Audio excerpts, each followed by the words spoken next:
ಕಾಂಗ್ರೆಸ್ಗೆ high court big shock. ಕೈ ಶಾಸಕರ ಆಯ್ಕೆಯ ಸಿಂಧು.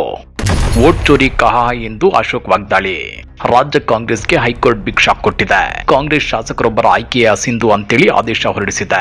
ಹಾಗಾದ್ರೆ ಯಾರು ಆ ಕಾಂಗ್ರೆಸ್ ಶಾಸಕ? ಈ ಬಗ್ಗೆ ವಿಪಕ್ಷ ನಾಯಕ ಆರ್ ಅಶೋಕ್ ವೋಟ್ ಚೋರಿಗೆ ಲಿಂಕ್ ಮಾಡಿ ವಾಗ್ದಾಳಿ ನಡೆಸಿದ್ದಕ್ಕೆ ಅದನ್ನ ಡೀಟೇಲ್ ಆಗಿ ತೋರಿಸ್ತೀವಿ. ಆದ್ರೆ ಅದಕ್ಕಿಂತ ಮೊದಲು ಹಲೋ ಕನ್ನಡ ಯೂಟ್ಯೂಬ್ ಚಾನಲ್ ಅನ್ನ ಸಬ್ಸ್ಕ್ರೈಬ್ ಮಾಡ್ಕೊಳ್ಳಿ. ಹಾಗೇನೆ ಪಕ್ಕದಲ್ಲಿರೋ ಬೆಲ್ ಬಟನ್ ಅನ್ನು ಪ್ರೆಸ್ ಮಾಡಿ. ರಾಜ್ಯ ಕಾಂಗ್ರೆಸ್ಗೆ ಭಾರಿ ಹಿನ್ನಡೆಯಾಗಿದೆ.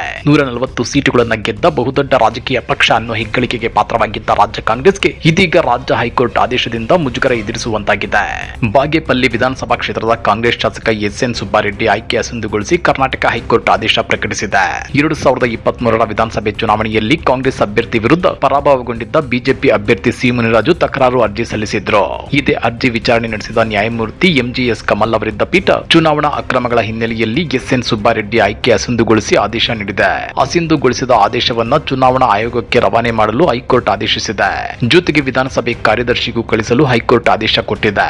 ಇತ್ತ ಹೈಕೋರ್ಟ್ ಆದೇಶಕ್ಕೆ ಸುಪ್ರೀಂ ಕೋರ್ಟ್ಗೆ ತಡೆಯಾಜ್ಞೆ ಕೋರಿ ಮೇಲ್ಮನವಿ ಸಲ್ಲಿಸಲು ಎಸ್.ಎನ್. ಸುಬ್ಬಾರೆಡ್ಡಿ ಅವರಿಗೆ ಅವಕಾಶವಿದೆ.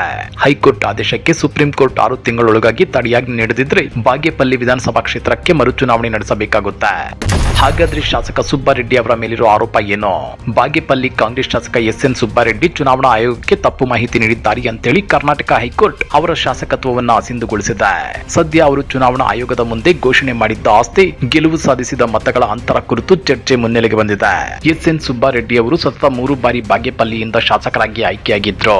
2013ರಲ್ಲಿ ಮೊದಲ ಬಾರಿ ಪಕ್ಷೇತರ ಅಭ್ಯರ್ಥಿಯಾಗಿ ಆಯ್ಕೆಯಾಗಿದ್ದು, ಆ ಬಳಿಕ 2018 ಹಾಗೂ 2023ರಲ್ಲಿ ಕಾಂಗ್ರೆಸ್ನಿಂದ ಸ್ಪರ್ಧಿಸಿ ಗೆಲುವು ಸಾಧಿಸಿದ್ರು. ಉದ್ಯಮಿಯಾಗಿರುವ ಸುಬ್ಬಾರೆಡ್ಡಿ ಆಸ್ತಿ ಗಳಿಕೆ ಹೆಚ್ಚಿತ್ತು.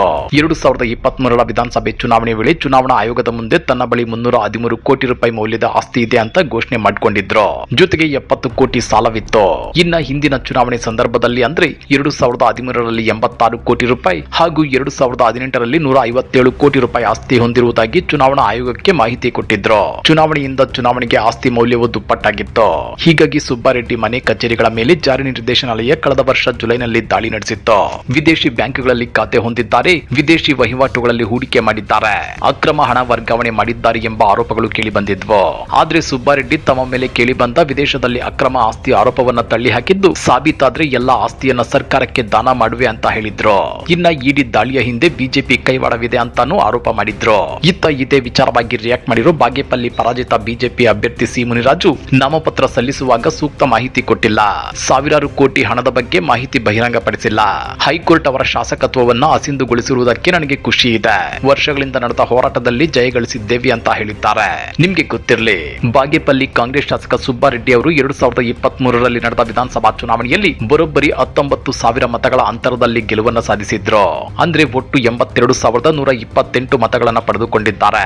ಬಿಜೆಪಿ ಅಭ್ಯರ್ಥಿ ಸಿ ಮುನಿರಾಜು 62,949 ಮತಗಳನ್ನ ಗಳಿಸಿಕೊಂಡಿದ್ರು. 2018ರಲ್ಲಿ ಸುಬ್ಬಾರೆಡ್ಡಿ 14,000 ಮತ, 2013ರಲ್ಲಿ 30,000 ಮತಗಳ ಅಂತರದಲ್ಲಿ ಗೆಲುವನ್ನ ಸಾಧಿಸಿದ್ರು ಅನ್ನೋದು ವಿಶೇಷ. ಇನ್ನ ಹೈಕೋರ್ಟ್ ಬಾಗೇಪಲ್ಲಿ ಶಾಸಕರ ಆಯ್ಕೆಯನ್ನ ಅಸಿಂಧುಗೊಳಿಸಿ ಆದೇಶ ಹೊರಡಿಸಿದ ಬೆನ್ನಲ್ಲೇ ವಿಪಕ್ಷ ನಾಯಕ ಆರ್ ಅಶೋಕ್ ಈ ಕುರಿತು ಟ್ವೀಟ್ ಮಾಡಿ ಕಾಂಗ್ರೆಸ್ ಅನ್ನ ಕುಟುಕಿದ್ದಾರೆ. ವೋಟ್ ಚೋರಿ ಕಹಾ ಹೈ, ಕಾಂಗ್ರೆಸ್ ಪಾರ್ಟಿ ಮೇ ಹೈ. ರಾಹುಲ್ ಗಾಂಧಿ ಅವರು ಈಗ ಬಾಗೇಪಲ್ಲಿಗೆ ಬಂದು ವೋಟ್ ಚೋರಿ, ಎಲೆಕ್ಷನ್ ಚೋರಿ ವಿರುದ್ಧ ಪ್ರತಿಭಟನೆ ಮಾಡ್ತಾರಾ?